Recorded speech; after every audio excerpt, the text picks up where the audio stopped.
Hello, good morning student. Second lesson food and nutrition चल रहा है हमारा। ऐसे टाइप क्वेश्चन कर रहे हैं हम।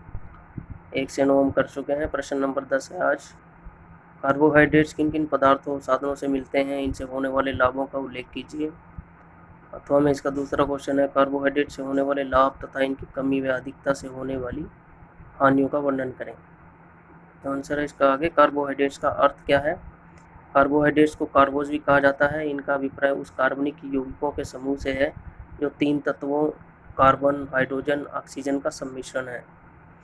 इनसे शरीर को ऊष्मा प्राप्त होती है और ये ऊर्जा के सस्ते प्राप्ति स्रोत माने जाते हैं। तो आगे है प्राप्ति पदार्थ। कार्बोहाइड्रेट्स हमें कहाँ से मिलता है? कार्बोहाइड्रेट्स चावल, गेहूँ, आम, केला, ग्लूकोज, साग, मक्का, ज्वार, जौ, बाजरा, चीनी, गुड़, शक्कर, आलू, शक्करकंदी, खजूर आदि से मिलते हैं। इसके कार्य और लाभ क्या हैं? कार्बोहाइड्रेट्स के कार्य और लाभ निम्नलिखित हैं। फर्स्ट है इसका, कार्बोहाइड्रेट शरीर में शक्ति एवं गर्मी पैदा करती है। सेकंड पॉइंट है, ये शरीर की मांसपेशियों को मजबूत एवं सुदृढ़ बनाती हैं। थर्ड पॉइंट है, ये प्रोटीन एवं वसा की बचत में सहायता प्रदान करते हैं। फोर्थ पॉइंट है, ये शरीर के ताप को सामान्य करने में सहायक होते हैं। फिफ्थ पॉइंट है, ये भोजन को स्वादिष्ट बनाने में सहायक होते हैं। सिक्स पॉइंट, ये अमाशय व आंतड़ियों की सफाई में भी सहायक होते हैं। सेवन पॉइंट, ये पाचन प्रक्रिया में सहायक होते हैं। तो आगे इसकी हानियां हैं। कार्बोहाइड्रेट्स की कमी व अधिकता से निम्नलिखित हानियां होती हैं। फर्स्ट है इसका, कार्बोहाइड्रेट्स की अधिक मात्रा से शुगर की बीमारी हो जाती है। सेकंड पॉइंट है, इनकी अधिक मात्रा से शरीर में मोटापा आ जाता है। थर्ड पॉइंट है, इनकी कमी से जोड़ों में दर्द होने लगता है। फोर्थ पॉइंट है, इनकी कमी से रक्त प्रवाह में रुकावट आ सकती है। फिफ्थ पॉइंट है, इनकी कमी से आंतों की पूरी सफाई नहीं हो पाती और आमाशय में तेजाबी पदार्थों की वृद्धि से शरीर कमज़ोर हो जाता है। सिक्स्थ पॉइंट है, इनकी कमी से शरीर में अम्लता की मात्रा बढ़ जाती है। सेवन्थ पॉइंट है, इनकी कमी से त्वचा रोग, हृदय रोग तथा मधुमेह रोग हो जाते हैं। तो स्टूडेंट, ये हमारा 10वां क्वेश्चन था। आगे हम प्रश्न नंबर 11 करेंगे। विभिन्न प्रकार के खनिजों का विस्तृत वर्णन करें। अथवा में इसके 2 क्वेश्चन और दिए गए हैं। तो आंसर है इसका आगे, खनिज लवण। हमारे भोजन के आवश्यक तत्वों में खनिज लवणों का विशेष महत्व है। ये विभिन्न रासायनिक तत्व हैं जो पर्याप्त मात्रा में प्रकृति में विद्यमान हैं। हमारे शरीर को जितनी आवश्यकता वसा, प्रोटीन, विटामिन, पानी की है, उतनी ही खनिज लवणों की भी है। हमारे शरीर में लगभग 4% खनिज लवण है। खनिज लवणों को रक्षात्मक भोजन पदार्थ माना जाता है। हमारे शरीर के आवश्यक खनिज लवण निम्नलिखित हैं। कैल्शियम और फास्फोरस। इसकी प्राप्ति के साधन क्या हैं?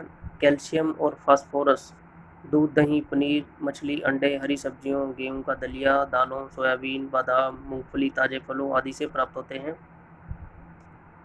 इनके लाभ क्या हैं? कैल्शियम और फास्फोरस दांतों व हड्डियों को मजबूत बनाने में सहायक होते हैं। सेकंड पॉइंट है इसका, ये दिल व दिमाग के लिए बहुत आवश्यक होते हैं। नेक्स्ट पॉइंट है इसका, ये शरीर की वृद्धि एवं विकास में सहायक होते हैं। फोर्थ पॉइंट है, ये अम्ल एवं क्षार के संतुलन को बनाए रखने में भी सहायक होते हैं।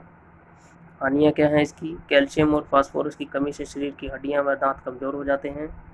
सेकंड पॉइंट है, इनकी कमी से दिमागी कमजोरी और थकावट महसूस होने लगती है। नेक्स्ट है सोडियम। प्राप्ति के साधन क्या है इसके? सोडियम मूली, आलू बुखारा, गाजर, भिंडी, शलगम, नारियल आदि से मिलता है।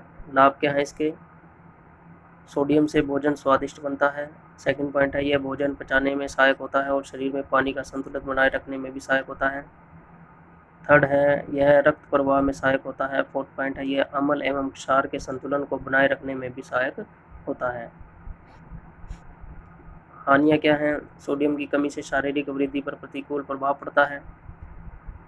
इसकी कमी से उच्च रक्तचाप, गुर्दे की बीमारियां आदि हो जाती हैं।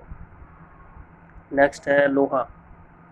प्राप्ति के साधन क्या हैं? लोहा साग, मेथी, पुदीना, आलू, गाजर, सोयाबीन, केला, मांस, सूखे मेवे आदि में पाया जाता है।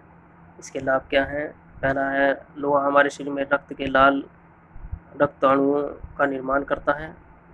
दूसरा है यह रक्त को साफ करता है। हानियाँ क्या हैं इसकी? लोहे की कमी से रक्त की लाल रक्ताणु कम हो जाते हैं। दूसरा है इसकी कमी से अरक्तता का रोग हो जाता है। नेक्स्ट है पोटेशियम। प्राप्ति के साधन पोटेशियम आलू बुखारा, मूली, करेला, बंद गोभी, शलगम, नींबू, नाशपाती और नारियल से मिलता है। लाभ क्या हैं इसके? इसके द्वारा जिगर और हृदय को ताकत मिलती है।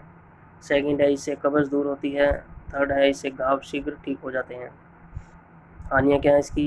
पोटेशियम की कमी से मांसपेशियाँ कमज़ोर हो जाती हैं। दूसरा है इसकी कमी से शरीर में फुर्तीलापन नहीं रहता। नेक्स्ट है हमारा आयोडीन।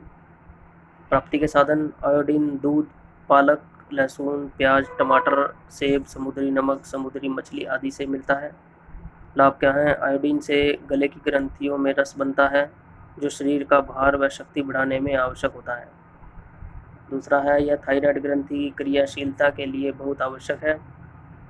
हानियाँ क्या हैं इसकी? पहला है आयोडीन की कमी से शरीर में घेंगा रोग हो जाता है। दूसरा है इसकी कमी से त्वचा मोटी और खुरदरी हो जाती है। नेक्स्ट है मैग्नीशियम। प्राप्ति के साधन मैग्नीशियम संतरा, आलू बुखारा, गेहूँ, पालक, टमाटर, ककड़ी आदि में पाया जाता है। लाभ क्या हैं इसके? पहला है मैग्नीशियम हमारे शरीर की मांसपेशियों को मजबूत एवं लचीला बनाता है। सेकंड है यह चर्म रोगों से हमारे शरीर की रक्षा करता है। हानियाँ क्या हैं इसकी? मैग्नीशियम की कमी से कब्ज व दस्त आदि रोग हो जाते हैं। सेकंड है इसकी कमी से चेहरे पर झुर्रियाँ पड़ जाती हैं। नेक्स्ट है हमारा कैलोरीन। प्राप्ति के साधन कैलोरीन नमक, पालक, गाजर, बंद गोभी, टमाटर, प्याज आदि में अधिक मात्रा में पाई जाती है। लाभ क्या हैं इसके? कैलोरीन शरीर से व्यर्थ पदार्थों को बाहर निकालने में सहायता करती है। सेकंड है यह चर्बी घटाने में सहायक होती है। थर्ड पॉइंट है यह पानी के जीवाणु को नष्ट करने में सहायक होती है। हानि क्या है इसकी? कैलोरीन की कमी से आमाशय कमज़ोर हो जाता है। तो स्टूडेंट ये हमारा 10वां और 11वां क्वेश्चन था। इन क्वेश्चन को कॉपी में लिखें अपनी और इन क्वेश्चन को याद करें।